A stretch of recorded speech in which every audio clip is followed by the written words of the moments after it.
let's jump into it. So you guys kind of see my face there. So how to fill out wholesale contracts. Obviously, I'm Rick Yin. Um, if you guys don't know who I am, I'm the Rick and Flip with Rick. My son, Zach, which you guys see almost on a daily basis, I'm his father. So I love this journey on wholesaling. I believe if more people would just be authentic and just share what they exactly do, we could all get a lot more deals done. So you guys have proven. I've had thousands of people post their checks on successful deals they've done. And if you guys are brand new, go over to, let me get, before we get started, you can say, hey, Rick, where do I get this information from? It's really, really easy. Let me get this off of there. Go over to freewholesaling.com and once you register, you put in your email. Yes, you got to put in a valid email address. Everything we do is free. I'm never going to ask you for a credit card. So if you're worried you're going to get upsold or I'm going to pound you with something in the end, I don't have it for you. You can get off the stream now if that's what you want. We don't do that. So I've been doing this 20 years. I make plenty of money wholesaling properties. So I'm going to teach you guys exactly how I got started in this business and how you can put $100,000 in your bank account. It's actually much easier than you think it is. I taught my 17-year-old son while he was in high school to do it, and I'm going to show you exactly how we do it. So if you want to figure out how to get these contracts, go over to freewholesaling.com. You'll have the purchase contract there and the assignment contract. If you want to have them ready to go while we're going through the presentation, you can download them, and that way you can walk through it.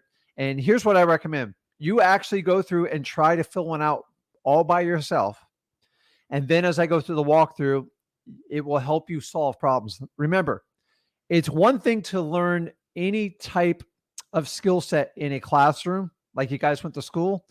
But if you actually do it and then somebody walks you through afterwards, it's much more powerful for you to learn. So you can take that tip and you can do what you want with it. Go to freewholesaling.com. All the information is going to be there. So let's jump into it. How to fill out wholesaling contracts. So number one, I'm starting out with my disclaimer. I'm not a lawyer. Thank God I'm not a lawyer. I'm not an accountant. Thank you. And I am definitely not a psychic. And the thing is, I don't know everything of what my sellers are thinking. I don't know exactly what you guys are thinking. So let's not make any assumptions on this. So make sure you seek legal advice with a qualified lawyer within your state so you can understand your legal rights, obligations, and when entering into these contracts. So remember, you are responsible for any contract you write. Be responsible. Do not write reckless contracts. I want you to take these 2 hours, and by the end of this, you will be confident you know how to fill out a contract, and Rick walked you through it. So guys, keep in mind, I'm not a lawyer, an accountant, or a psychic, and you have to be responsible when you write these contracts. So now that we got our legal disclaimers out of the way, let's talk through and say, hey, listen, what is a contract? And a contract is nothing more than an agreement to purchase a property, a piece of property, okay? It's basically what you take verbally. You say, listen, I'm going to buy your property for $100,000. Now you're going to put it in motion and you're actually going to put it in writing. This is the start of what we call a contract. So you guys hear contracts in everything in life. It's often referred to as a PSA. That's just a fancy acronym for purchase and sales agreement. Keep in mind, a lot of people in our business will try to talk over you. It's important you understand these acronyms. They're actually real simple. Remember, purchase and sale. That's basically a buyer and a seller's agreement, okay? Our goal is to sell that contract to a cash buyer or someone with significant amount of money for a profit. That is our goal of our contract. You guys have to use contracts in any type of wholesaling, especially any type of real estate. So there's no way to get around to this. So you might as well just kind of button up. We'll figure out how to do this. I promise you, we will make this as fun as I humanly possibly can. We're talking about contracts. Okay. The next contract that we are going to learn about today is basically your assignment of contract. And the assignment of contract is the piece of paper the seller writes for the house to a cash buyer for an assignment fee, also known as like a finder's fee. This is definitely not a commission. A commission is related to something a realtor would collect. So basically a finder's fee, say If you found someone's dog that was missing and they go, listen, I'll give you $100 for finding my dog. This is kind of the same thing as for that. So the assignment contract is a contract that comes in behind your purchase and sales agreement. And don't worry, I'm going to walk through the whole thing. It's actually really, really simple. So there's only two contracts needed in wholesaling. Okay. Your purchase contract, also known as a PSA, and a purchase and sales agreement. And the second one is an assignment of contract, which basically allows you to sell your contract to another buyer and you collect the difference. Guys, this is wholesaling in a nutshell. You can go through 6 months of coursework. You can go through 2 years of coursework. At the end of the day, you find deeply discounted deals, you put them under contract, and then you sell your contract to a cash buyer and you make the difference. So if I put a property under contract for $100,000 and then I have someone interested in buying my contract for $120,000, you get a finder's fee and assignment fee of $20,000. Okay. Guys, give me a yes that you understand it. If you're brand new to this, I want you to understand how this works because I'm simplifying this today. I find people really complicate this and we need to keep it super simple. I tell you to review it with an attorney to make sure you get it right. Because remember, we have 50 different states. There's a lot of different little finite things. So when we go over the contracts, I'll remind you again, and you will want to just review it with a title company, hopefully with an attorney involved. And guys, keep in mind, give me 10 different attorneys. I'll give you 10 different opinions. I want you to understand this. I've been wholesaling for 20 years. Okay. My contracts work fine. Everyone's got an opinion. Everyone's entitled to an opinion. Do not overcomplicate these contracts because if you want them perfected in perfect legal terms, they're going to be like 30 pages long. I'm going to show you how to do it in 2 pages. So let's keep moving. I see you all commenting on here. I'm keeping an eye on all the questions. Okay. So once again, where do I get these contracts, Rick? If you go over and register at freewholesaling.com, it's 100% free. And basically, you go over to the contract section, you can download them. And if you want, while we're going through it, a great exercise, practice before you do it with a seller so you understand what you're doing. So in this presentation, I'm going to teach you the basics of contracts and how to use them effectively for wholesaling. And then after that, we're going to fill out each of the contracts step by step. So if you've never done it before, this is like perfect. Honestly, a lawyer would probably charge you a fortune to even walk through like a 2-hour session like I'm doing right now. So, okay. Listen, once you get the property under contract, okay, meaning you fill out this paperwork, and basically, guys, all you are is taking your verbal agreement and put it in writing, and 2 parties consent with signature and a lot of details, which you're going to go through, is you're going to give that piece of paper, your contract, to the title company. Okay. So it's real simple. It's you meet with a seller, you come to an agreement with the seller, you put your agreement in writing, and you give that agreement to your title company. That's how you start all wholesale transactions. There's no way around it. You have to do it in that order. And if you don't do it in that order, you're going to have problems. Okay. Now remember, when you download those contracts, there's disclosures on the tippy top. Guys, please remove it. It's a Word doc. It's easy to remove. And then after you review it with your title company and your attorney, you can make the subtle changes to your liking for the contract in Google Docs, and you can edit it. Okay. Remember, I give them away for free. If I had to write 50 contracts for 50 states, that would be my full-time job. So these contracts will get you to the finish line. If some of you are in Texas, some of you are in Georgia. I see everybody everywhere. I've done a contract in almost every state. They work in all states. Some states have attorney states and they want their say in it. So guys, you can edit them. It's not a PDF where it's set in stone. It's a Google Doc and you can adjust it accordingly. Please take off the disclaimer on the top because it's not going to do you any good with your sellers. Okay. And I want you to understand these contracts have been written over 20 years. Okay. I'm not an attorney. Honestly, you can have a million things in a contract. So the reason a state approved realtor and attorney contracts are typically 20 pages because every little tiny thing's in there. in my opinion, a 20-page contract is going to freak out most of your motivated sellers. And unless you have, like, it's a specific request, the simpler you can make your contract, the better you can communicate to your seller and have a positive outcome. Okay. Trying going through a 20, 21-page document with a motivated seller is painful. And because they just want to sign and they want to get on with their lives. So they are trusting it to you. So let's walk through it. So these are the rules before we start.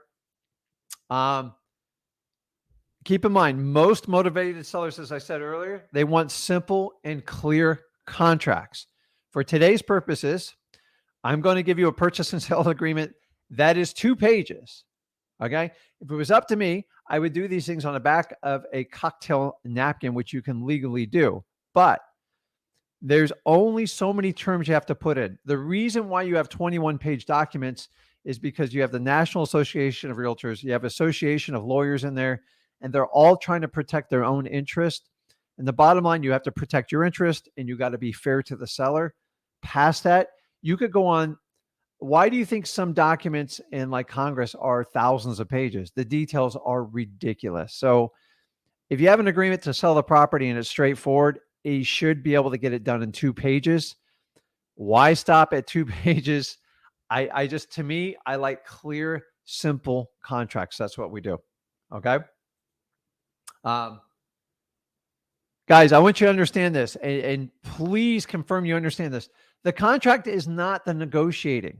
It is not the negotiations. Okay. You're going to do that all beforehand. If you wait to do negotiations when you start the contract, you're not doing wholesaling correctly. Okay. You need to get all that stuff out of the way before you go to the written agreement, because once you start altering the written agreement, it's a nightmare. Okay. And there becomes real trust issues. So I like to get everything laid up in front. I go over it verbally, and then I ask for permission to write the contract. So many people teach it backwards, where you try to negotiate with the contract. I'm here to tell you that's how you freak out sellers and you make them very nervous, and then you lose trust in them. So remember, the contract is not a negotiation. Okay. Contracts should not have surprises. Your seller should not be surprised with something in the contract. Okay. And if something wasn't addressed in the contract, work it out with your seller. Don't sit there and go, well, the contract says, okay. That's realtor talk. We don't do that unless they're flat out lying to you or something like grossly changed. That's an agreement. Let me give you an example. I once bought a property. This was like 2 years ago. And yeah, so we always include the appliances in it. Well, somebody removed the air conditioning. Okay. Don't ask me who. Like there was a wild story on it, but I had to renegotiate the contract because the AC was considered an appliance to the house and it was gone. It was a $6,000 item. It was significant. Okay. That stuff that has to be accounted for. But like a lot of times I have a missing microwave, stuff like that. I don't beat them up about it. But here's the thing is, you do not want to put a surprise in your contract, because if you do, it will kill your deal and you're going to lose trust in your sellers. Remember, guys, when they sign a contract, that is an agreement for them to sell their property and come to the closing table. If you try to hit them with a bunch of stuff and surprises hidden in the contract, they won't close. So your surprises will only blow up against you. I've seen it time and time again. So we're not looking to put surprises in the contract.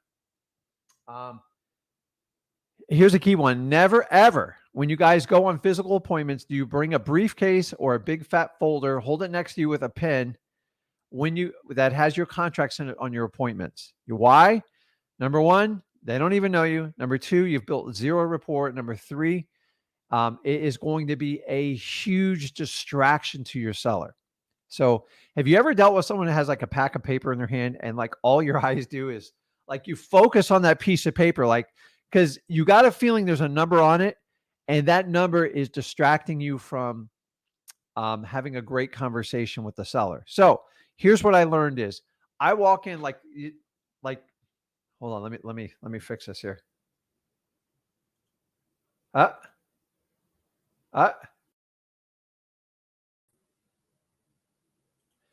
The way you guys see me right here, this is how I walk into an appointment. Yes, I'm wearing glasses today.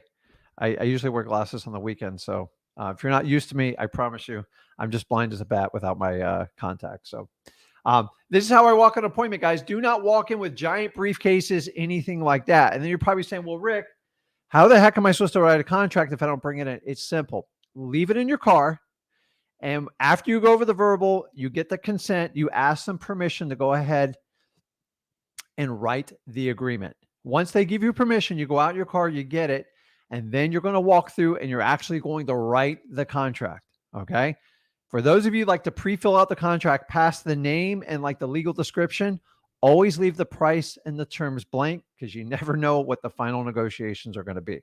So let me get back into this here. Okay. So guys, when you're at the appointment, that contract, it stays in your car. If you're going to write a contract, just ask for permission to go out and get the agreement. And I've tested this thousands of times. I promise you, if anybody's in the live here, if you've gone to an appointment and you carry a folder, it's very, very distracting because your seller wants to know what your final offer is, and you're creating huge anxiety by doing that. So, yeah, these are my glasses, Corinthian. So it's Sunday. Come on. Sunday's the fun day, right? Okay, let's move on to the next one. So rules for writing a wholesale contract. The contract is to reconfirm your verbal agreement. So we've already been over that. The contract should just be turning your verbal into written. Okay. All the verbal stuff has to be done before, because if you create anxiety, you make them uncomfortable, and you have paperwork, you're just going to overwhelm your seller. And I'm telling you, it's a huge distraction with them. Okay. You need their attention because you need to get as much feedback from your sellers so you can write the correct offer for them. And if they're not paying attention to you and they're paying attention to all your paperwork, then it's going to do you a disservice and the seller. Okay. Guys, your words matter. Okay. You have to avoid trigger words. Yes, we're talking about basic contract. You guys know what I'm talking about.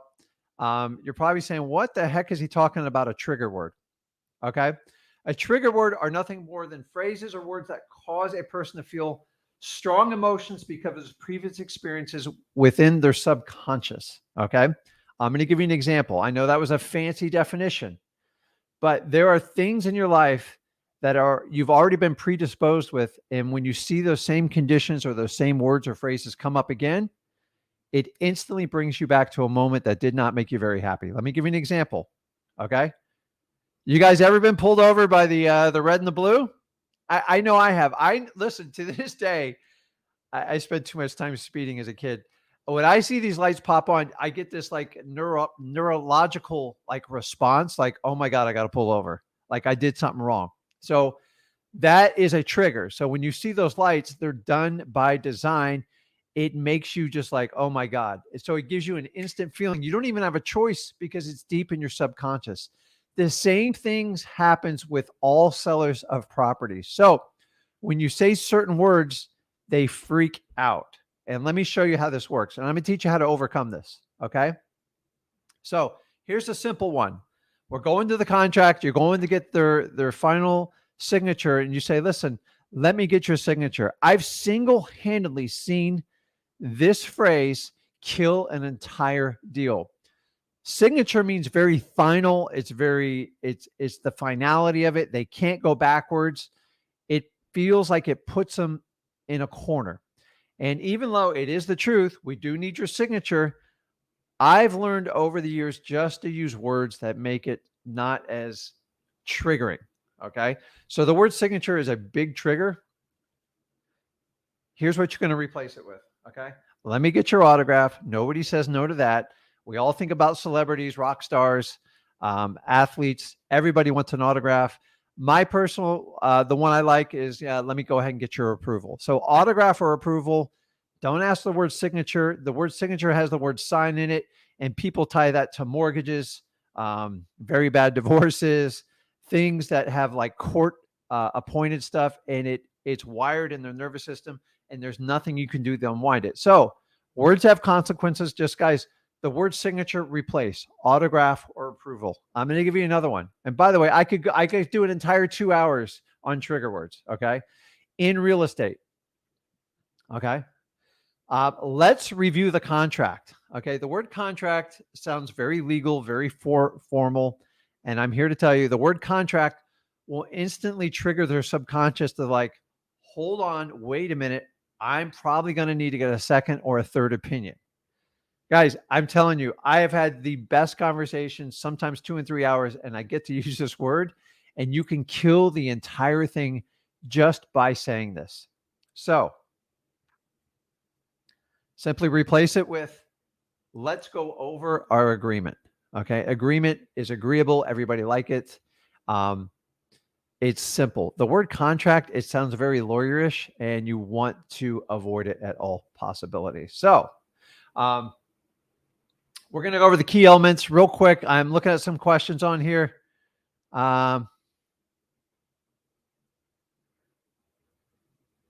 Shane says, hey, Rick, do we take notes while on appointment?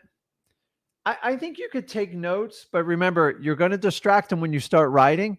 So if you can try to do as much as you can by memory, but if you're going to take a note from the seller, say, listen, let me make a note of that and write it down and let them know what you're writing. Don't make it feel like you're at a doctor's appointment. You ever been at a doctor's appointment and the doctor takes a note on you and you can't see it? It gives you anxiety. Like, is it something bad? So remember, Shane, we don't want to stress our sellers out. Okay.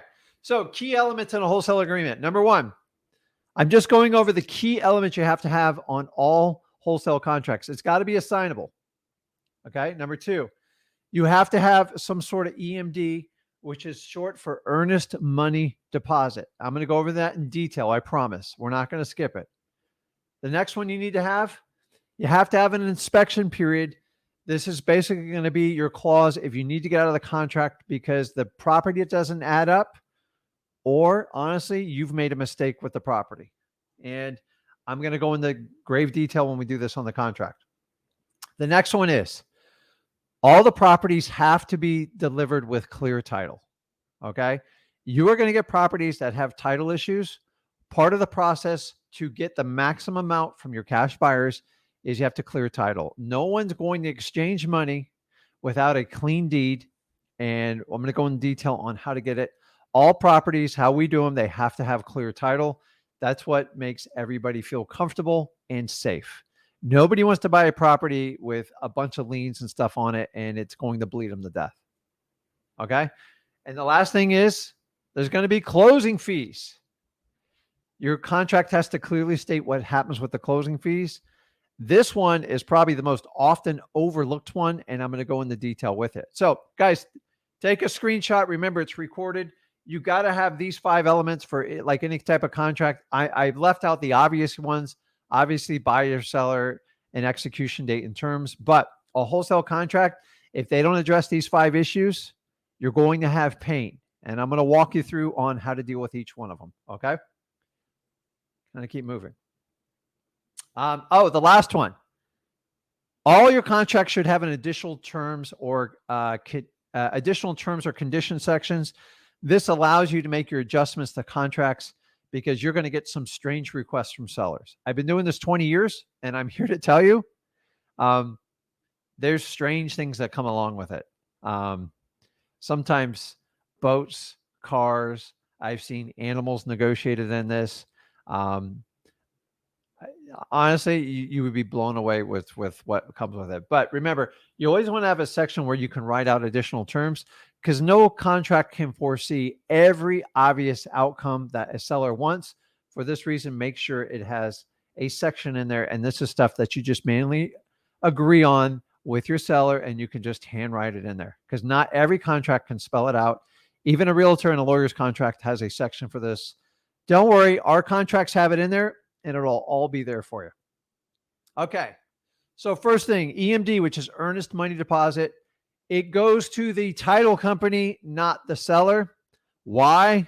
Because honestly, we're dealing with motivated sellers. They have a lot of issues going on in their life.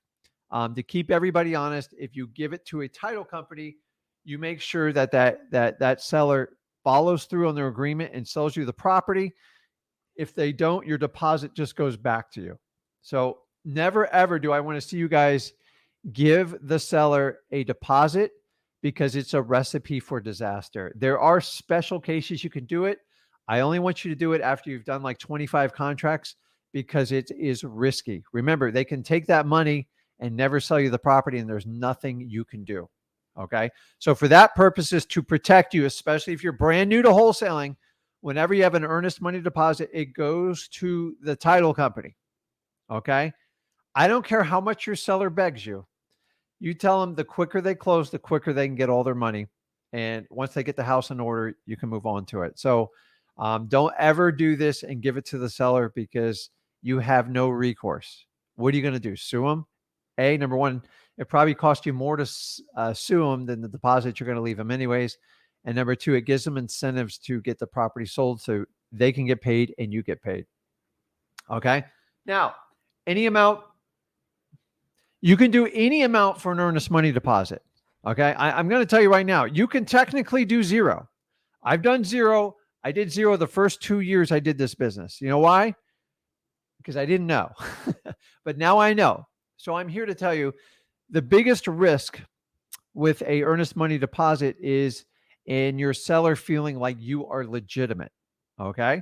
So if you leave a $0 or a $10 deposit, you can create anxiety about it. Remember, it's just a deposit. It is not the final purchase price. So in most states, guys, I'm not a lawyer. You can check with your lawyers.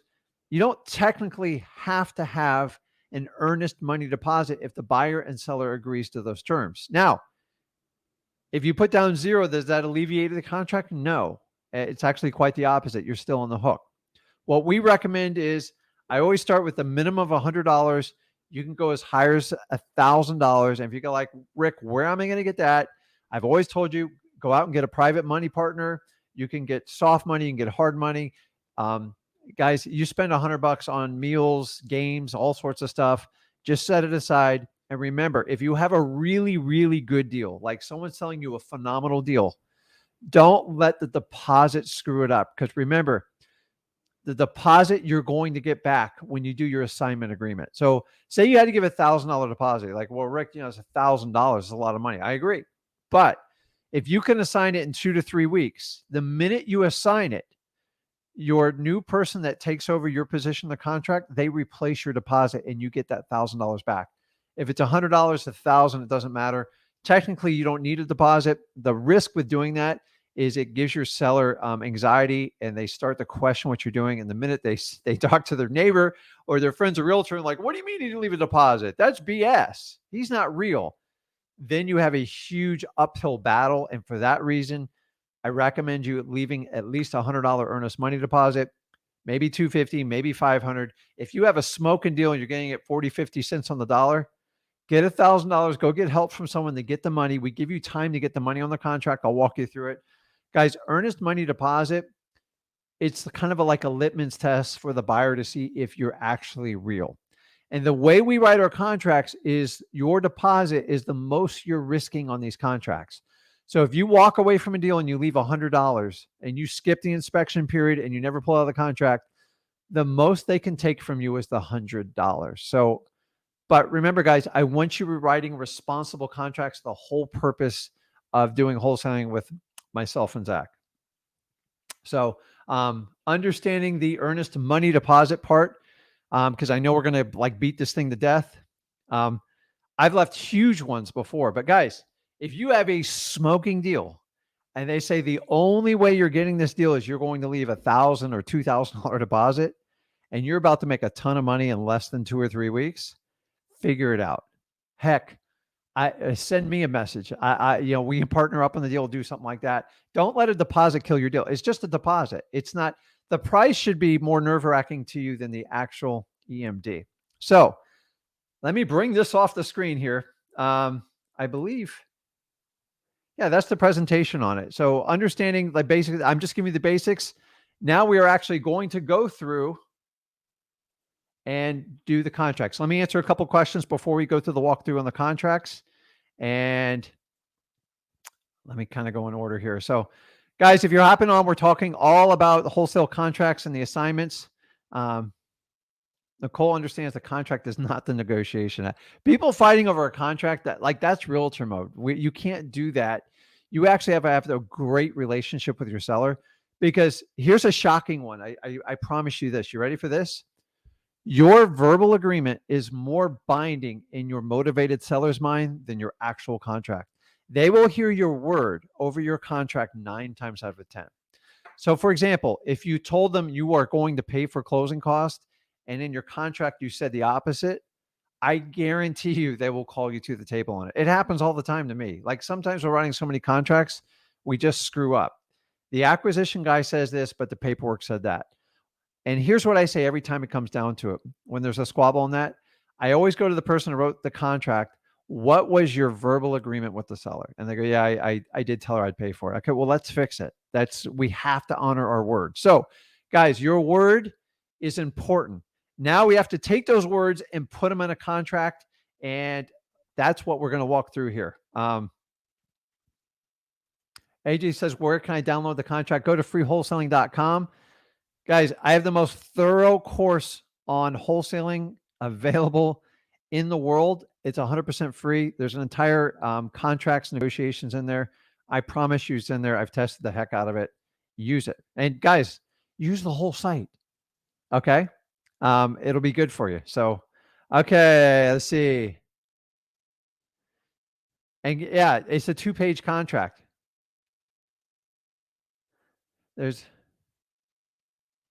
Okay, so Nicole says, there's a purchase and sales agreement for the seller and the assignment contract for buyer, separate contracts. Correct. So you're always going to have the purchase agreement. That's between you and your motivated seller. And then the idea to sell your contract to a new cash buyer, that's going to be your assignment agreement. Okay. Brandon says, why do I have to put down EMD for wholesaling?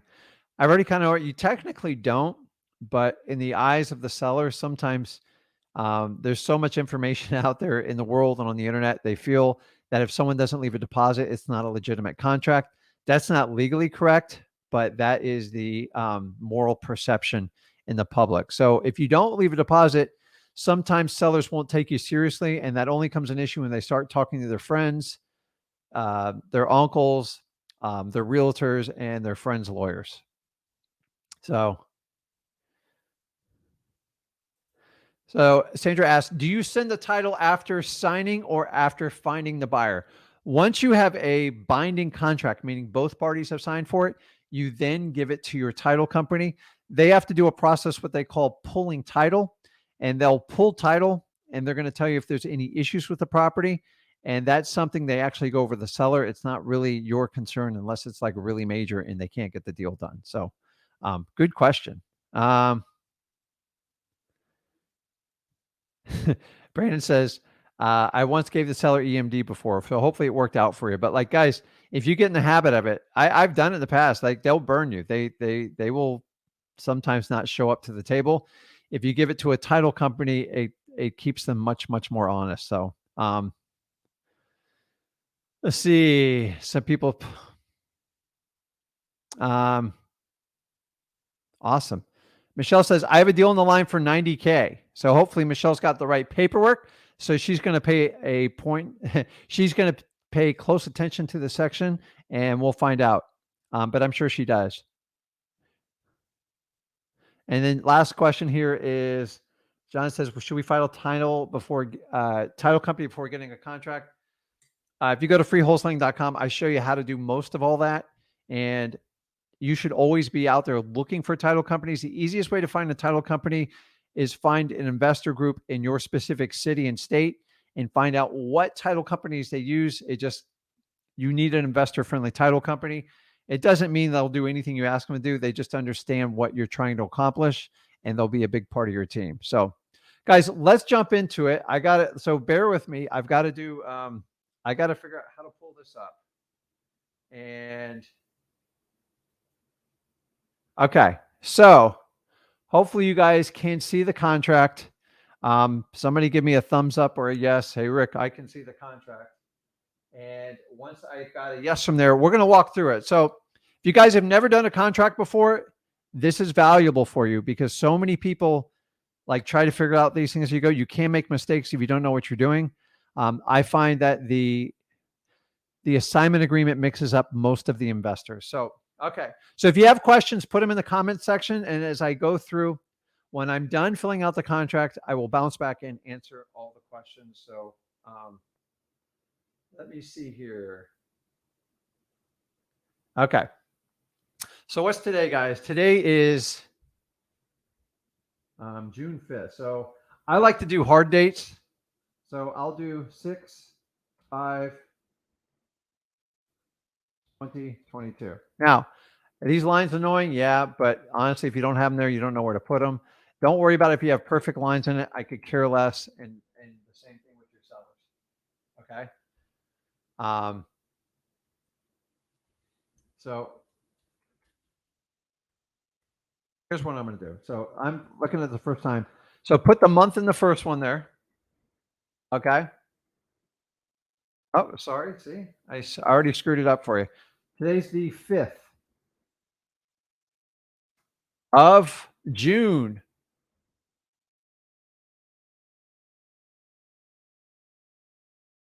Okay. And you can delete these lines just like this, guys. It's like not the end of the world. But if you didn't have those spaces, you wouldn't know any better on how to do it. Okay.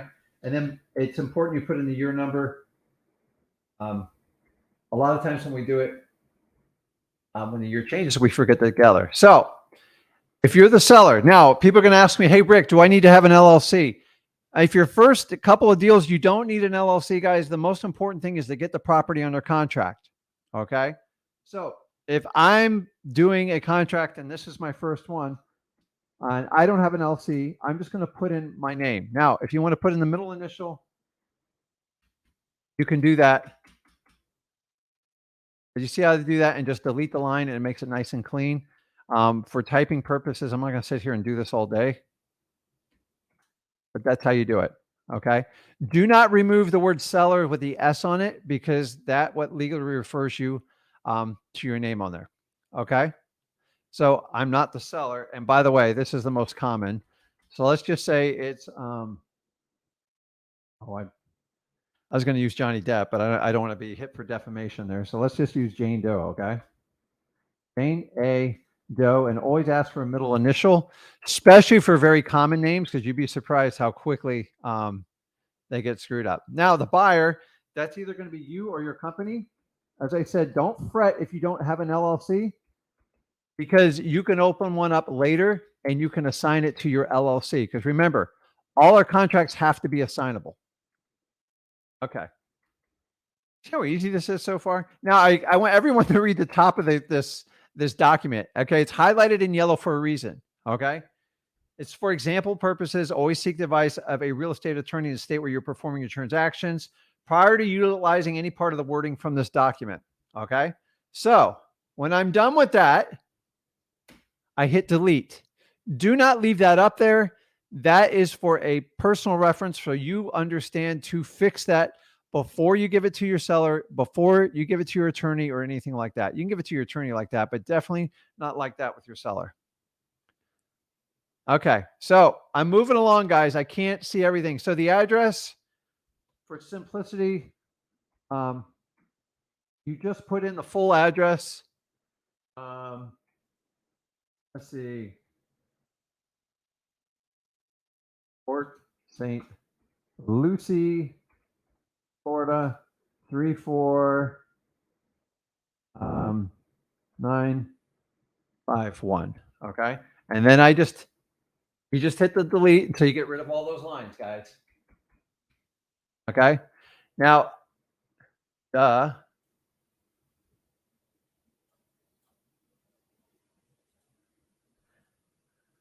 should just put that there, right?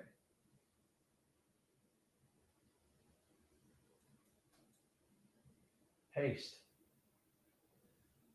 And then the zip. I know this isn't like the most sexy thing, but it's really important you understand how to do this. Okay. So you see where it asks for legal description.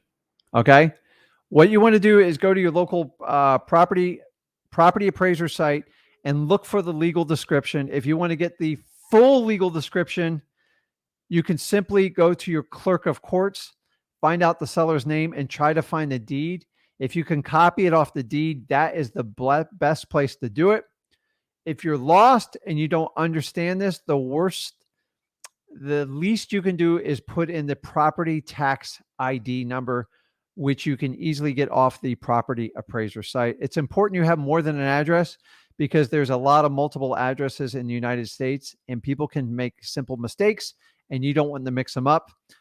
You'll typically see it'll say, I'm not going to go in this, but this is where you put in the legal description. And it's some of your older properties up in like the Northeast, sometimes they're like paragraphs long. I mean, they are really long. So put in your legal description. The best way I like to do it is just copy and paste because I don't want to screw it up. Some of them have longitude and latitude in them. So just type it in there. The more detail, the better. Worst case scenario, guys, put in your property tax ID number. Now we're coming down to the numbers. Okay, remember, we only have a 2-page contract. So if I agreed to pay somebody, so say I'm going to give them $100 deposit. Okay, just like that, guys. So this is the one where you really want to clean it up the best you can because this is where it can get annoying. Okay, that's it. I am no computer wizard. That's it. Okay, so if I was going to pay them $80,000 for the property, this is a math problem. So if you guys are like me and you fell asleep in math class, please stay awake for me on this one. All you do is take your purchase price and you minus off the deposit. So if I'm paying $80,000 for this property, it's simply, oops. And by the way, I don't use the 2 cents line because very rarely do you offer pennies for a property. Okay. So when you add those two up, they should total up to be $80,000. Let me see here. Everybody understand that? Hold on. Let me make sure here. Let me jump on. If you have a question right now, ask me. If you're confused on this point, hey, Rick, I understand it. It's important you understand the math on this. Okay. We're paying $80,000 for the property. We're leaving a $100 deposit, which we're going to leave with who? We're going to leave with the title company. Then the end buyer is going to owe $79,900 at the closing, plus all the additional closing costs that go with it. So, okay, cool. Let me jump back into this. Guys, these contracts are pretty straightforward. These are like just straight to the core of what it needs to be. So the first one says here, earnest money deposit to be deposited with a licensed title company. So when they ask you, hey, Rick, can't you just give me the earnest money deposit? Go, listen, the contract states I have to give it to a licensed title company or an attorney. And I want you to see right here, within 48 hours. Okay. Guys, this is negotiable, but like you don't want to press this past like 72 hours. 48 hours would be 2 days. 72 hours would be 3 days. Okay. You have to understand upon the acceptance of a ratification of offer. That means both parties sign. So the clock doesn't start on these contracts until both parties sign. Another reference you'll hear title companies used is called a mutually executed contract, an MEC, which basically means both people sign. So once the last person signs, that's when the clock starts. So technically, if you wanted to change this to 72 hours, you could. I wouldn't mess with it. 48 hours to come up with $100 is not that hard to do. And who are we going to give it to? We give it to the title company. The next one talks about prorations. Okay. Now, keep in mind, this contract is geared towards a wholesaler. So you sometimes you have to make adjustments depending on what state you are, the customary actions that they take in that state. So prorations and security deposits, it just basically says the taxes, the seller will pay their proration of the taxes or any outstanding tax fees against the house. So for instance, if the taxes were $1,200 a year and they're selling it in June, basically they would owe $600 back at closing because they've used the house for 6 months. So a proration, 6 out of 12, that's 50%. That's how I come up with a $600 credit. Guys, do not spin your head on this. Leave this up to the title company. Under a normal closing, that's how it works across the entire country. There are some exceptions for states. You can call me to it, but I'm just here to tell you, most sellers understand they're going to pay their portion of the taxes unless they close at the end of the year or like the very beginning month. Okay. The next section, closing date or transfer of title. So this transaction will be closed on or before. That is the key word, on or before. Well, Rick, why would I put before? What if you find a cash buyer right away and wants to close immediately? Wouldn't you rather get paid? Wouldn't your seller rather be cashed out of the house? It's important. Okay. So I'm going to put a closing date. So if I'm writing it for June 5th, okay, remember, this is where you have to have the verbal agreement and listen to your sellers and what they're saying. If their expectation is not to be out of the house till the end of July, hear them out. If you try to sell it like a day before, like say they've lived in the house 20 years, they're not moving out in like 2 weeks.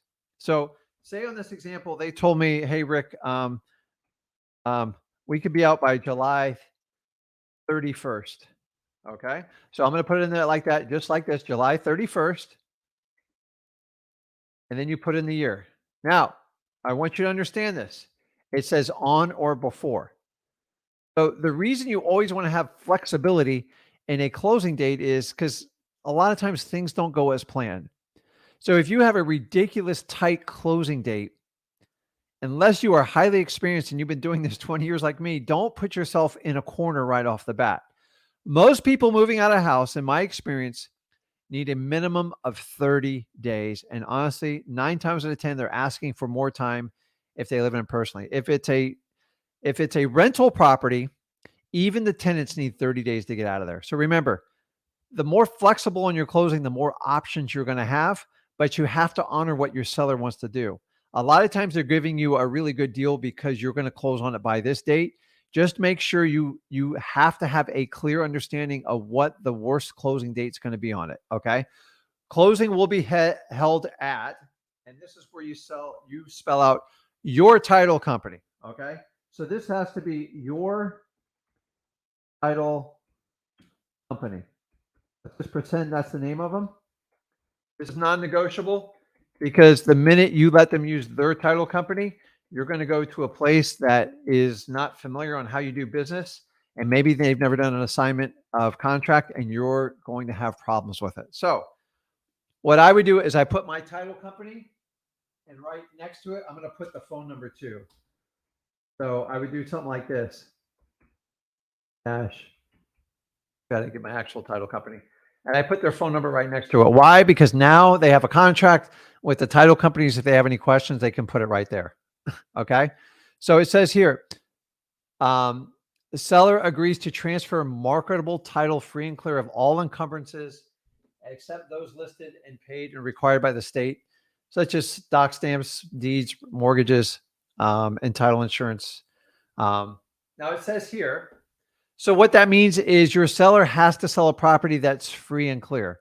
So if they run title and there's like a federal lien against it for some unpaid child support or anything like that, it's up to your seller to clear it up. It's not your obligation to do that. I don't pay for other people's stuff unless it's an incredible deal. So if you know the property might have an issue, say you're marketing to a code violation list and you're concerned with it, remember, it's not your job to figure out what's owed on the property. Leave that to the title company because they're going to tell you if it can close or not. And then sometimes they owe more than the property's worth.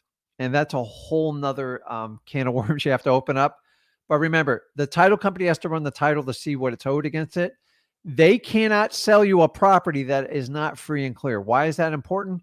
Because I don't want you ever to put any of your own cash, any of your partner's cash, or any of your cash buyers' money at risk. And for that reason, they will not buy the property without what they call a title insurance. And in this section, it says here, seller agrees to furnish title insurance in the amount of the purchase price showing no encumbrances except for that in the previously noted. Now, I will tell you this, a lot of time, I have to pay for this. So if you've agreed to pay for title insurance, then you got to switch this word up to buyer. Okay. So I'm going to highlight this for you so you guys don't forget this. Um, let me see. Bold, bold, bold. Up. There we go. So if you guys, when it comes to paying for certain types of closing expenses, we spell it out here, but like you can switch buyer and seller on any of them. The biggest expenses you're going to have in the closing cost are the title insurance. The title insurance by far is going to be your biggest expense. The really cool thing is there's a formula at your title company, and you can calculate it to the dollar of what it costs based on the sales price. So you already know what you're risking by the do that. The second one is usually the recording fees. This is the cost to go down to the courthouse. They send it electronically now, and they record the transfer of the deed and sometimes record the mortgage, and they charge per $1,000, like X amount of cents. Okay. Those are two of your biggest expenses. And sometimes, guys, here's a little clue is sometimes my sellers pay for it because they feel it's right. If I have a really, really good deal, I will go in this section and tell them, listen, um, buyer pays for the title insurance and buyer will pay for the recording fees. The one thing I never pay for is I never pay for somebody else's liens, and I do not pay. What else I don't pay? I don't ever agree to pay their mortgage. Okay. So it's important you spell this out. Sometimes we miscommunicate and we say something verbally and we don't fix it in the contract. If you get called to the table, like be a good person and do what you promised because it will only come back to you tenfold. Okay. We make these mistakes all the time. Everyone's human. I just want you to understand that. Now, the next section. Seller shall maintain property in its current condition, insure against all losses until closing in the event of destruction covered by insurance. Buyer may elect to close and collect the insurance proceeds. Basically, what you're telling them is the way I see the property today is the way it has to be in the closing. Your end buyer probably want to walk through the property one time before they close. That's normal, but it's not going to stop your closing. Okay. The next section, they talk about defaults. And this is important. You know this, understand this. If the buyer defaults under this contract, which is you at this point, any and all money deposited by the buyer shall be retained by seller as full liquidated damages. So keep this in mind. If you leave $100 and you don't fall through on that contract, your worst case scenario is $100 as long as you're not committing fraud or doing anything unethical. Okay. I don't like to give my money away. Okay. Neither should you. So keep in mind, if you leave $100 or $1,000, that's what you're technically at risk. Now, understand your seller has to agree to this. That's why we put it in our contracts. Most of the time when you present your contracts to attorneys, this is the one thing that they freak out about. They want to sue you for everything. And honestly, you want to stick to this fully liquidated damages your deposit because it limits your liability in these contracts. Okay. Guys, I'm not a lawyer. Seek legal advice. But I'm here to tell you, if they want to keep you on the hook for everything, you have to weigh if you really want to buy this house and make sure you're getting a really, really good deal. If you're getting a really good deal, what do you care, right? Okay. It says if seller defaults, meaning the person selling you, buyer may pursue all remedies allowed by law and seller agrees to be responsible for all costs incurred to the buyer as a result of seller's default. So it's a little bit one-sided on this, but keep in mind, guys, we're buying problematic properties and we are at risk of not having clear title and some other stuff. And sometimes these deals don't work out and you have to walk away and sellers don't always understand it. It's important that you don't get sued to fulfill the contract that the worst case scenario, you walk away from your deposit. Okay. So section 6, remember we talked about assignable contracts. The terms and conditions of this contract shall bind its successors, heirs, administrators, trustees, and assignees of the respective parties. Okay. If you notice section 8, you kind of spell it again. You don't even need to. This contract is assignable by the buyer. You have to have the word assignable, assignment of contract, something in your contract that clearly says you have the right to assign the contract. Now, there's two ways to do this. One is like this, where you don't need consent from the seller to assign your contract. You do not want to have consent from your seller to assign your contract. That's a terrible contract, and you never want to be pegged in that corner. Okay. Section 7, seller agrees that the buyer may advertise property and have access during reasonable hours to show properties to others. Every now and then I have to draw this out with sellers. Keep in mind, Like if they're living in the property, they don't want people trampling it through all the time. If it's vacant, it's never an issue, but we always try to put everything in there. Okay. Section 9. This is important because I talked about it earlier. Inspection. Okay. I'm gonna let you guys read this on your own. The most important thing you do here. Hold on, I want to make sure I didn't miss anything. Guys, you see you fill out price, you put in dates, your title company, and then this one. Do not leave that at 0. Okay. Unless you are getting the most incredible deal of your lifetime. You always want room in here. How much room? This is the wild child question. Okay. The least you want to do as a wholesaler, if it's a really good day deal, would be 7 to 10 days. And I'm telling you guys, if you're a beginner, that's way too tight. So if you're just starting out, I always put 30. Okay. Now, in a really good market, sellers will balk at this. Realtors will have a heart attack. The normal inspection period for a retail contract is 10 to 15 days. Okay. Ask for 30. Why? Because it gives you reason. What that allows you is inspect a property 30 days from the time both parties sign this contract. That gives you 30 days to find a buyer. Okay. So if they needed 2 months to close on it, you got 30 days to find a cash buyer to get this thing done. On the 28th day, 29th day, if you can't find anyone, you can't make it work, you have the legal right with your inspection clause in section 9 to walk away from the property without any recourse and get your deposit back. Okay. Now, if you have 30 days, do not wait till the 29th day to back out of the contract. Honestly, the sooner you do it, the better. How do you know when you got to back out of the contract? When you can't get a cash buyer within $10,000 of your purchase price. It means you paid too much for it. So you can go back and renegotiate, which is always a slippery slope, or you can just get out of the contract.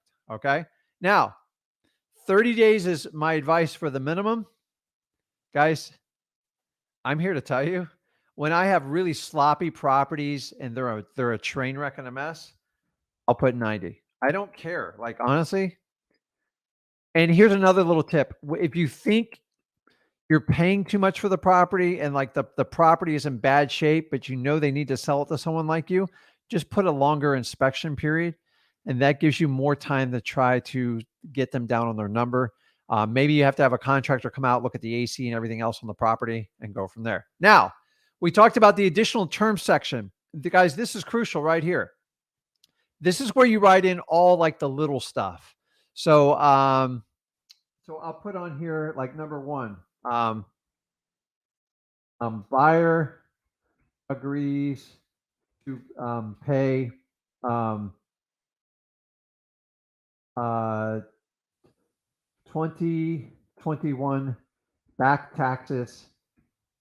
Maybe they don't want to pay that tax bill, and you're getting a phenomenal deal up to a maximum of maybe it was $1,000. Okay. Because you can go on and write clauses like this. It's important if you make an agreement to them. Now, obviously, I'm getting a discounted price if I do this. If you do this, make sure you put it in writing because you're more inclined to get a better deal from your seller when you do that. So somebody asked, hey, Rick, should I take notes when I'm at the appointment? If it's important for you to pay those back taxes, you can just calculate the number. So if I get a $10,000 discount by paying their $1,000 of back taxes, remember, I pay this at the closing with the title company. I'm not paying it before, then go ahead and put it down. Number 2, guys, I've literally seen this. So say buyer agrees to bring 1 large pepperoni pizza to the closing. You know, you guys, you got to like keep this light. Like sometimes you got to have fun with people. What's it really going to cost you to do it? Although I can't spell pepperoni, you can tell that's what I'm thinking about for dinner. But pepperoni, okay, that's it. This you could put anything in here. I've seen this as long as 3 pages. I've seen it as 1. So once you do that, you're going to put the date, which today is 06. I like to put a hard number date in there because nobody can mess with it. Okay. Uh-oh. I tabbed it over too far, didn't I?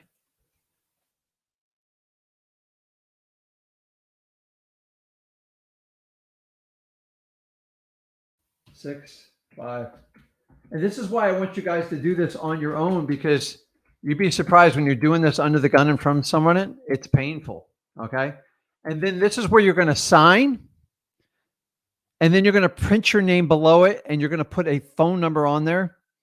The reason why is when you give it to your title company, all the contact information will be on there. You can put the email on there. Um, Guys, if you have an LLC and you're buying into it, make sure you put on there.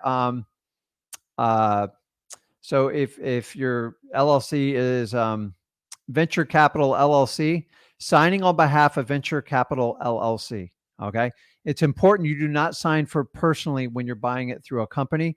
If you're buying it in your own name, just put it on your name. And remember, you have the right to assign this a contract, which is our step 2. So let me jump over any questions, and then we are going to actually go through the assignment agreement.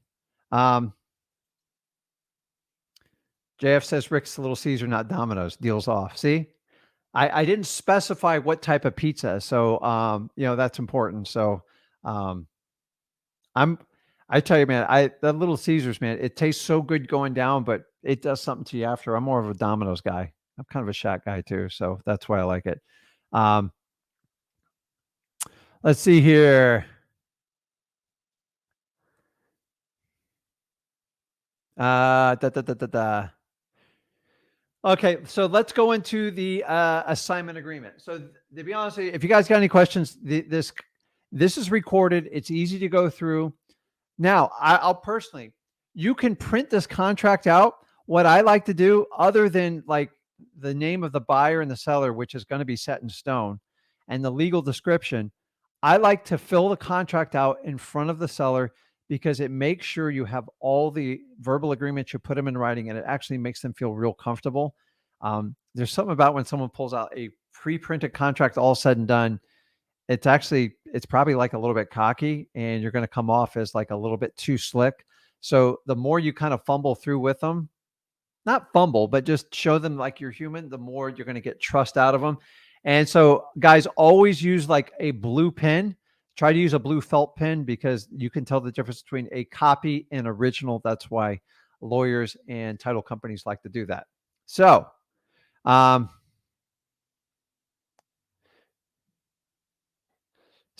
here's a great question here. So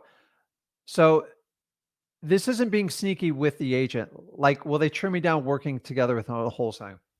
I'm here to tell you guys, we use the word wholesaling because it is a niche in what we do. It's a very profitable niche, and it works very well. And I've proven it over the 20 years, as my son's proven it in the last 5 years.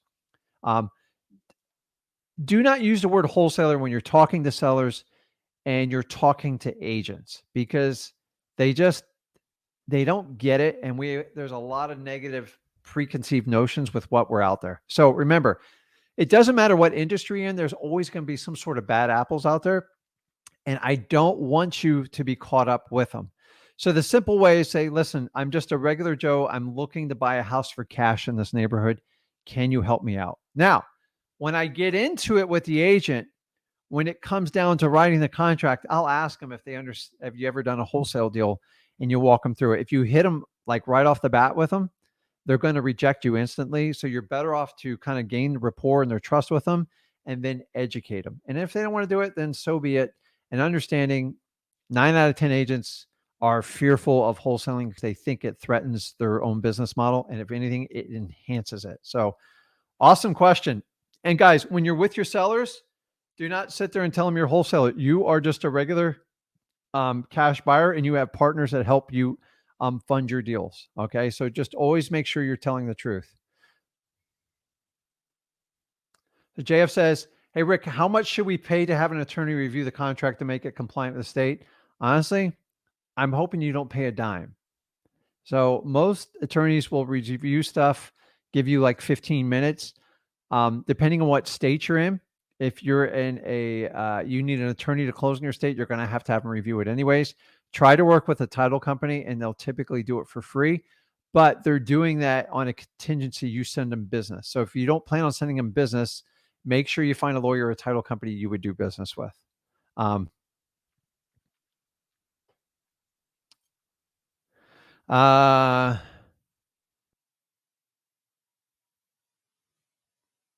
Yes, rather than, okay. So let's go through the assignment and then we will go through the questions. So now I find the assignment agreement is where most investors um, struggle with this. Okay, let me separate the two there. So now we have a purchase agreement. So we've entered an agreement with our seller and now we have a contract. So it's important to understand you are actually selling the contract. You are not selling the property. So for this example, I'm going to teach you how to fill out an assignment of contract, and I'm going to teach you everything that you have to disclose in an assignment contract to make sure it's legal. So you are the assigner, okay?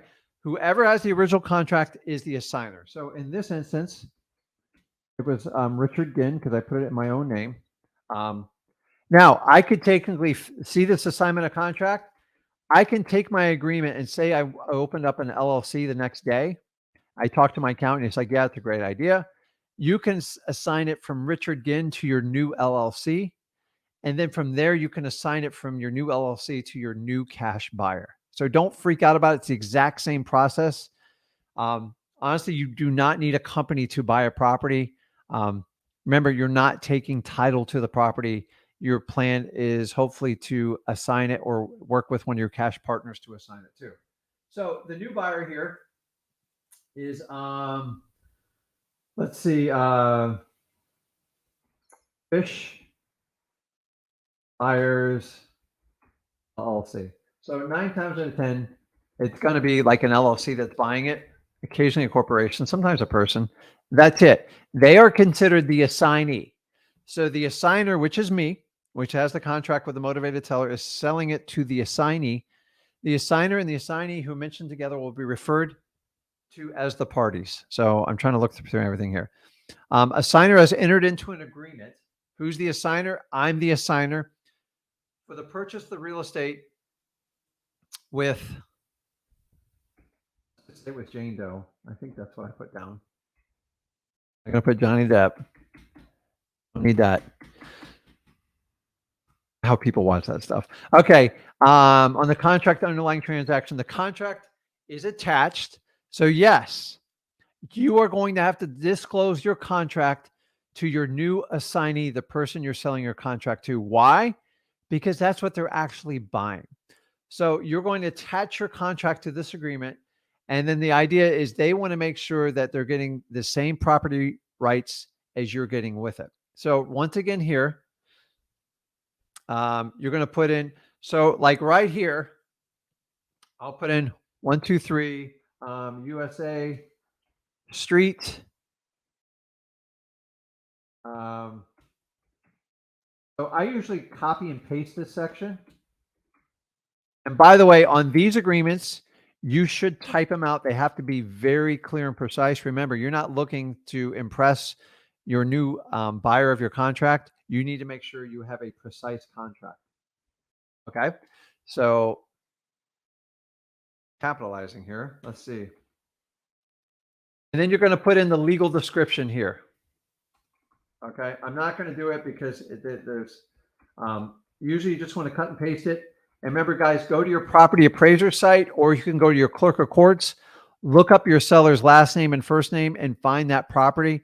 And some of the older properties, these will be very long descriptions with letters, numbers, all sorts of fun stuff with it. Okay. Make sure I got everything in here.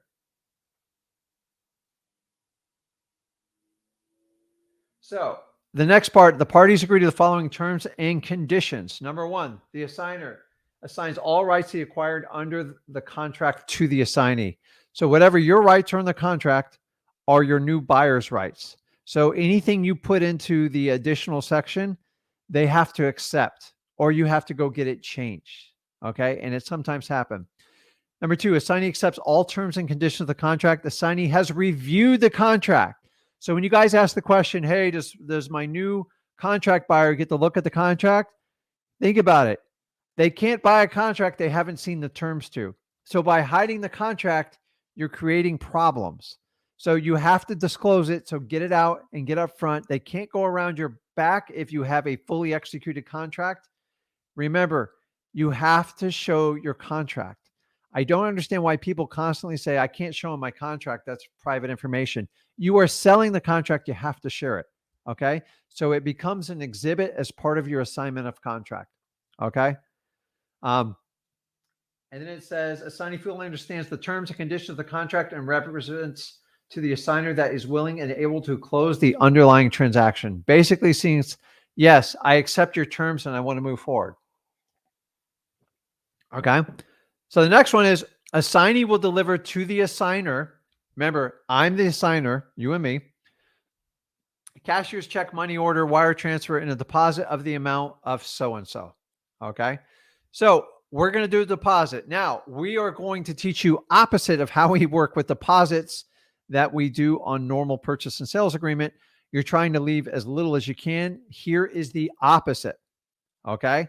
I like to ask for, see, it's all going to be relative to your market, but I ask for $5,000. Guys, do not be scared of asking for a big number here. You know why? Because it's just a deposit. If their intentions to truly close on it, say they're buying 100,000. So this property, an example, is $80,000, a $5,000 deposit. When you got to close in 10 to 14 days, if they're struggling to leave you $5,000, you're never going to get a deal with them. So stop. Don't ask for 1,000. Don't ask for 2,000. The least I would ask for of anybody, the least on any contract, I don't even care if it's a $10,000 house, would be $3,000. Okay. I would do 5,000. Guys, this is the part whereas if you don't ask for it, you're not going to get it. Okay. The money still goes into the title company, but understanding if they walk away from the rights on this contract, they lose this deposit. If it's small, they're willing to walk away more times than you think they would. So the bigger you make your deposit, the more your cash buyer is going to be on the hook. Don't do less than 3,000, ask for 5,000. The 1,000 to 2,000 doesn't really do you a lot of good. You're going to have to do a lot of babysitting with that number. Okay. And wouldn't you rather find out if they're a terrible buyer up front now? This will smoke them out. I'm telling you, minimum $3,000 deposit. Okay. And then, so I've learned so much through this. I've had a lot of other investors who buy properties from me. They agree to it, to sign it, and then we go here. Read this next sentence. This assignment is not effective until the deposit is paid and both parties sign the assignment. Okay. It's not effective. Meaning, if they don't go and leave their deposit, you do not have an agreement. End of story. If they don't sign it, you don't have an agreement. Okay. Sometimes you'll find other wholesalers try to tie you up and not leave you money. You do not want to do business with those people. Okay. You want to find like rich landlords, people that have a lot of money. You want to find a guy who wants to fix up a house for his daughter type of deal. Those are the ones you truly want. Guys, I don't sell to a lot of other wholesalers just for this reason, because I just don't have time for, I don't allow anyone to daisy chain on my deals. Okay. Section 4, assignee will pay assigner a total assignment fee. This is where it gets weird. Okay. And a lot of people don't understand the math. So understand this. You're paying $80,000 for the property. So let's say in this example, you told your buyer, say, listen, I have this contract. It's for $90,000. It's for a rental house. I think it's perfect for what you want to do. If you can close quickly, I might be able to give it to you for $90,000. That's great. So say you go and they look at your contract. They go, that's right. Then they do their own diligence online. They drive by the property. Remember, you're not a realtor. You're not representing pictures or anything like that. They go, yeah, I'm in for 90. Now you've got to reverse engineer the math. Okay. The deposit's the deposit. I just leave this out of this part of it. Okay. So now you are negotiating an assignment fee. So if he's paying you 90 grand and you're paying your seller 80 grand, that leaves you a total of $10,000. Okay. I want you to make more, but we're going to use an example here. You can use zeros if you want to. I just like to make it a little bit clearer when I'm dealing with the sales side. Okay. So a lot of times what I'll do is I'll take this. You ready for this? And then I'm going to bold it and I'll underline it. Okay. If they don't understand this, you're crazy. And then what I also do is have them initial right next to that 10,000. This way they can never, ever waver from you. This amount includes the deposit listed in paragraph 3. So, in technically on this, I screwed it up. Yes, it does. I'm sorry. I'm thinking of the other contract. So, you're earning a $10,000 fee. They're leaving a $3,000 upfront deposit with your title company to make sure they fulfill their end of their contract. Okay? So $10,000. Let's move down to number 5. Okay?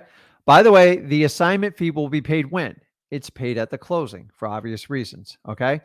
Now, I'm going to tell you, when you get really good at this down the road, I'm going to teach you how to collect that $10,000 assignment fee the day you write the contract. It's perfectly legal. Banks do it all the time, but you have to have a reputation and you have to have a history of doing this business and being highly reputable. Don't start in the beginning doing it. Okay. Number 5, at closing, the assigner will receive blank amount of the assignment fees. Okay. At the closing, let's see. The assignment fees will be added to the purchase price to identify the contract. So, let me see here. At closing, the assigner. Actually, this is an old part of the contract. So I'm going to go back to this. At closing, the assigner will receive. Who's the assigner? Okay. It should be the exact same amount. So they receive $10,000 in total, period. Okay. Remember, you are the assigner. So you're going to receive 10,000. This is redundant. It's done so you can just make sure they understand who's getting that 10,000. Title company's not getting it. In the end, you are getting that fee. So lawyers make us put it in there. So it's important it's there. So moving on, number 6, this is where we do all the math. This is kind of the confusing part that I get the most questions on. The assignment fee will be added to the purchase price identified in the contract. How much is the contract for? $80,000. The total amounts owed to the assignee, owed by the assignee, which is your new cash buyer, are as follows. So number 1, the original contract price, which is what? $80,000. Oops, I got an extra zero in there. Is that a period or a comma? I don't know. I can never tell on the computer here. Oh, that's it. Okay, $80,000. So delete this up. And you guys, this is where you got to make it like really clean. Okay, and I'll put in the extra zeros because I don't want any misunderstanding here. Next one, the assignment fee. How much is the assignment fee? The assignment fee is right here. It's $10,000. Okay, so if it's $10,000,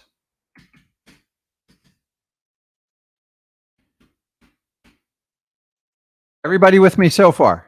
Okay. Here's where people always kind of like screw up the math on it. And guys, this is nothing more than a math problem, but your new you're a new assignee has to understand this agreement. So $80,000 is the purchase price. $10,000 is the fee you're charging to hand over your rights to the contract. And then you're putting in your deposit. What's your deposit? The $3,000. So here's how you do it. 3. Okay. $3,000. Okay. So what's the total due at closing? Okay. Guys, this is easy. Take the $80,000, take your assignment fee, add them together, $90,000, back off the $3,000, and that leaves you what? I'm not a mathematician. Someone correct me if I'm wrong. Okay. The assigner owes $87,000 at closing. Okay.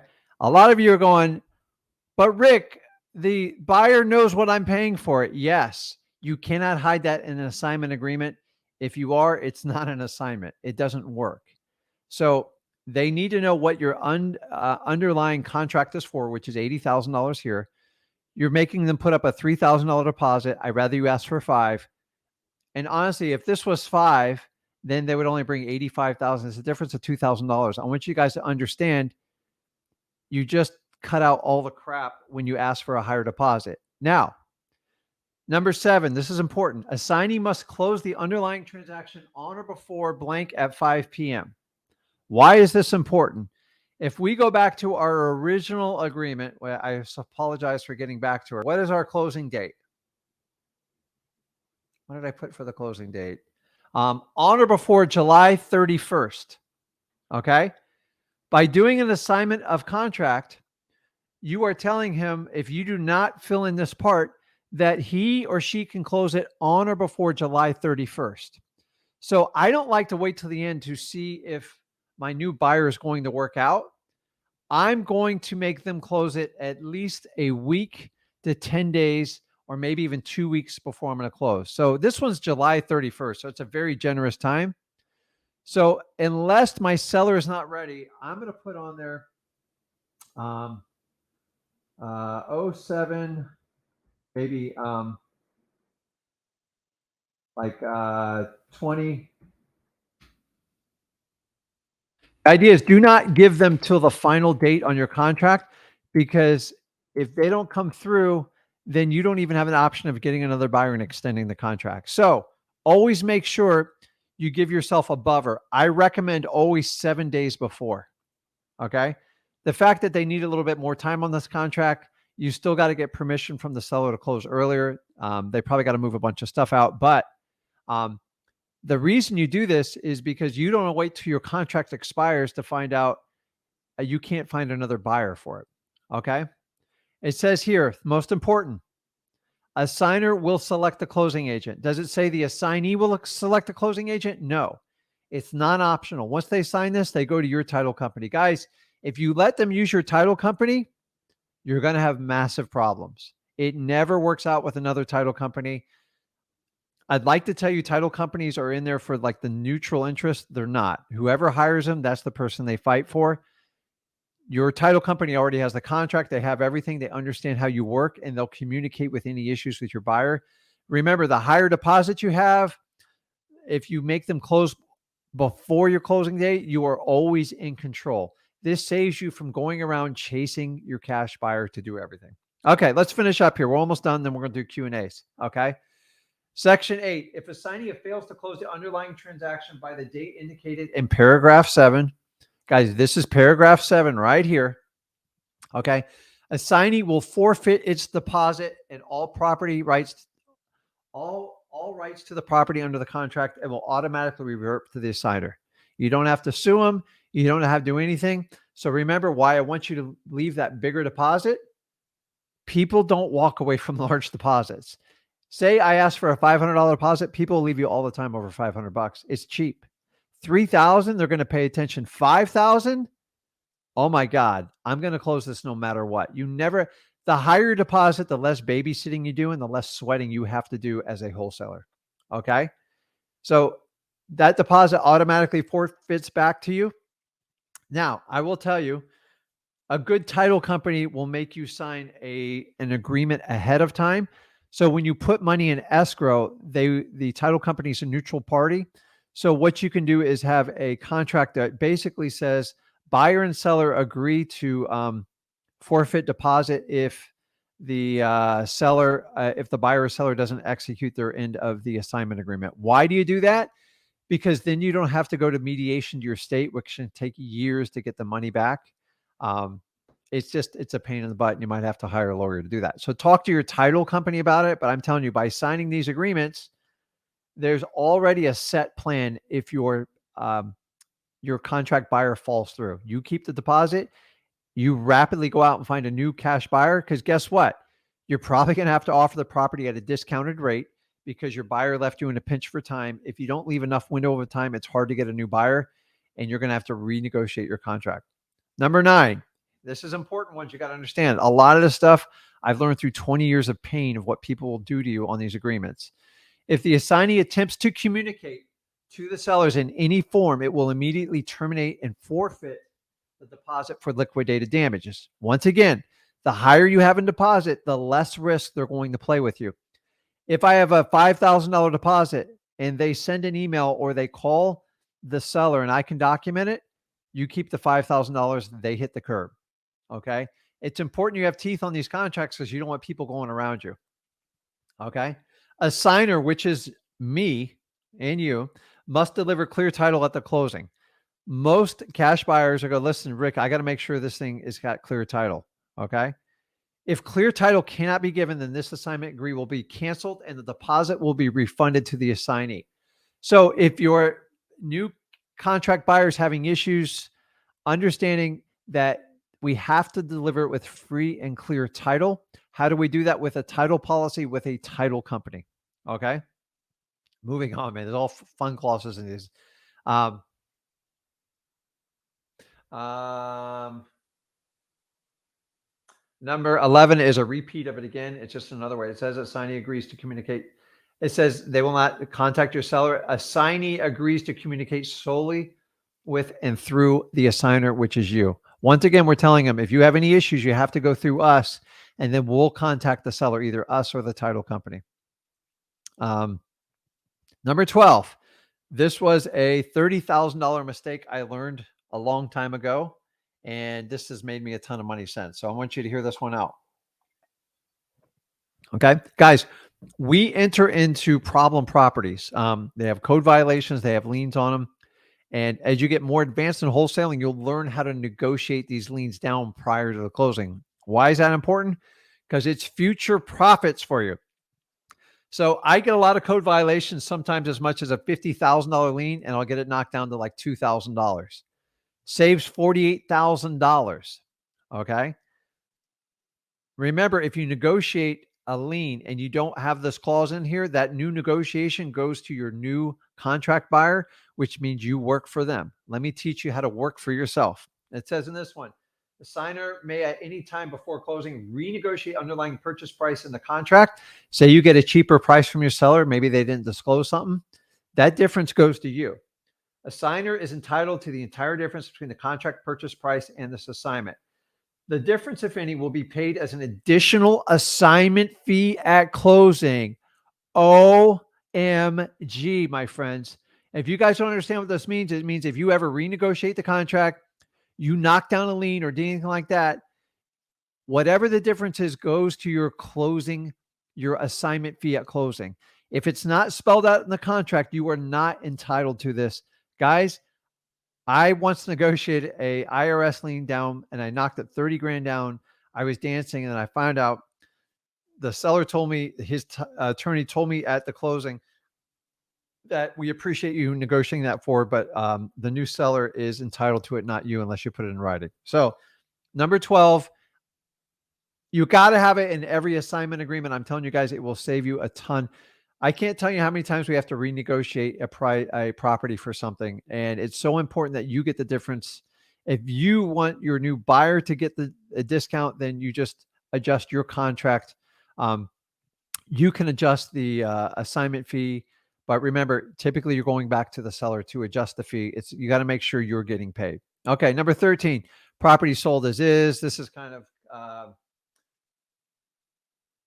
it just basically says they're telling you the truth. So just like a regular transaction with a realtor, if they're hiding any representations of the property, and they're trying to defraud you, then they're going to have issues with it. Now, keep in mind, you're going to get issues with these properties, but I'm talking about if they knew the property was flooded out, if they knew the foundation's cracked and they couldn't get insurance for it, or they've had 4 other buyers and they've all left because of an underlying issue. It is their job to disclose that stuff to you. That is the human thing to do, and it's important. Okay. So number 14, the final one, which this is so ridiculous we have to put an assignment agreement, but it says this agreement is null and void if the deposit of, what's our deposit? $3,000. And you guys like, well, Rick, why are you so repetitive? Because I want my new cash buyer buying my contract to be very clear on what that deposit amount is. So I'm going to put that $3,000 there and I'm going to bold it. Okay. Now we're ending on this agreement on the 5th. Guess what? The maximum I'm giving him is 24 hours. And honestly, it should be done that day, especially with wires. So at 6/6/2022, and what time is it? It's 6:38 right now. I'll give him until 5 p.m. and I'm going to sell out my time zone and capitalize here. See, EST. Can I be any clearer than that, guys? By the way, I can't tell you how many people try to take advantage of me on this. Oh, yeah, yeah, checks in the mail. Don't worry, Rick, it's coming. No, here's the deal. You don't do it, it's over. And honestly, if you want to make their life difficult, you can technically sue them for not leaving a deposit. It's manipulation and fraud, but I wouldn't bother doing that. Okay. Now I'm going to go down there. I'm going to put the date. Remember, on these contracts, I like to type them out in like a Word document. If you want, you get like a PDF filler. It's a little bit cleaner. But I'm doing this just for demonstration purposes. You are the assignee. So this is where you're going to write out and assign your name. And then down here, so if I'm doing it personally and I don't, this is my first deal and I don't have an LLC yet. Oh boy, I got the cap locks on. So guys, I apologize for how slow I am with this. But I am a old school. I'm old school in this. Oops. Oh, you get it. I'm not good on the spacing there. There you go. So you put that, if you're signing on behalf of a corporation, put on behalf of, 123 LLC, and you'll sign there and put the date there. It's critical you put dates on these. I can't tell you how important the date is. Date is everything on contracts. Make sure you always have a date. And then I like to even do the time on it. So it is 6:40 p.m. It did it again. 6. Where'd my 6 go? Ah, there it is. Okay. And guys, this is it. The thing, if you have not figured out, I want you to understand, you have to submit your contract with your assignment of contract, because remember, they're buying your contract. So they need to know what the terms are. Number 2, deposit is everything when it comes to an assignment contract. The bigger deposit, the better the odds of your deal going very, very smooth. Honestly, when they leave me a big deposit, it's like stressless. The lower the deposit, the more stressed you get. And last but not least, leave room for your closing. I recommend at least a week between your closing date in case your new buyer does not follow through. You have time to find a new buyer, and you sometimes have to get your contract extended. It's really important you do that. So let me jump back in here. And okay, now I can see my face again. So, guys, this is it. It's like, I know this isn't like, we could teach 1,000 things. If you don't understand how to write the contract, it's hard to move forward.